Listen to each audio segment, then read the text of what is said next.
കണ്ണൂരിൽ സീഡിന്റെ office police seal ചെയ്തു. Town inspector Sreejith കൊടേരിയുടെ നേതൃത്വത്തിലാണ് ഓഫീസ് റെയ്ഡ് ചെയ്ത ശേഷം സീൽ ചെയ്തത്. പകുതി വിലക്ക് സ്കൂട്ടർ വാഗ്ദാനം ചെയ്ത് കോടികളുടെ തട്ടിപ്പ് നടത്തിയ കേസിലാണ് നടപടി. കണ്ണൂരിൽ സീഡിന്റെ ഭാരവാഹി നൽകിയ പരാതിയിൽ അനന്തു കൃഷ്ണനൊപ്പം കോൺഗ്രസ് നേതാവ് ലാലി വിൻസെന്റിന് എതിരെയും കേസെടുത്തു.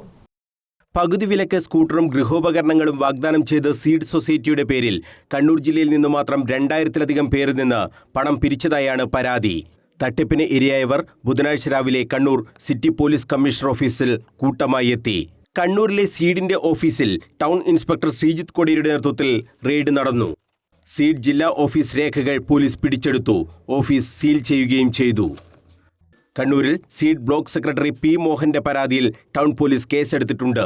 നിലവിൽ മൂവാറ്റുപുഴയിൽ റിമാൻഡിലുള്ള ഇടുക്കി സ്വദേശി അനന്തു കൃഷ്ണനാണ് കേസിലെ ഒന്നാം പ്രതി. കോൺഗ്രസ് നേതാവായ അഡ്വക്കേറ്റ് ലാലി വിൻസെന്റും കേസിൽ പ്രതിയാണ്. 7ാം പ്രതിയായാണ് ലാലി വിൻസെന്റിനെ ചേർത്തിട്ടുള്ളത്. സൊസൈറ്റിയുടെ ലീഗൽ അഡ്വൈസർ എന്ന നിലയിലാണ് താൻ പ്രവർത്തിച്ചതെന്ന് ലാലി വിൻസെന്റ് പറഞ്ഞു.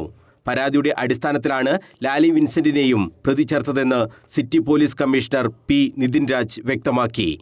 ഇതുവരെ നമ്മൾ മനസ്സിലാക്കുന്നവർ അതിൻ്റെ ലീഗൽ അഡ്വൈസറുമായി ബന്ധപ്പെട്ടിട്ടുള്ള ആളാണെന്നാണ്. അതുപോലെ മുൻപും ഇതുമായി ബന്ധപ്പെട്ടിട്ട് മുൻകാലങ്ങളിൽ അന്വേഷണം നടത്തുന്ന സമയത്തും ഇതുമായി ബന്ധപ്പെട്ടിട്ടുള്ള പെറ്റീഷൻസും ഇതുമായി ബന്ധപ്പെട്ട കാര്യങ്ങളൊക്കെ സംസാരിക്കുകയും ചെയ്തിരിക്കുന്ന ഒരാളെന്ന രീതിയിൽ പരാതിയിലുള്ള പേരിലാണ് ഇപ്പോൾ അന്വേഷണം തുടരുന്നത്. അതോടൊപ്പം തന്നെ ഈ രീതിയിൽ ഇതൊരു തട്ടിപ്പാണ് എന്ന രീതിയിലേക്കുള്ള നോളജോട് കൂടിയിട്ട് ഇതുമായി ബന്ധപ്പെട്ട് നിന്നിരിക്കുന്ന ആൾക്കാർ ആരൊക്കെയാണോ ആ രീതിയിലേക്ക് മുഴുവൻ ആൾക്കാരിലേക്കും ഈ ഒരു അന്വേഷണം ഈ രജിസ്റ്റർ ചെയ്ത കേസുകളുണ്ട്. രാഷ്ട്രീയ നേതാക്കളെയും ജനപ്രതിനിധികളെയും അടക്കം പങ്കെടുപ്പിച്ച് ജനവിശ്വാസം നേടാൻ പല പ്രവർത്തനങ്ങളും അനന്തുകൃഷ്ണന്റെ നേതൃത്വത്തിൽ സംസ്ഥാന വ്യാപകമായി നടന്നിരുന്നു. News bureau, Kannur.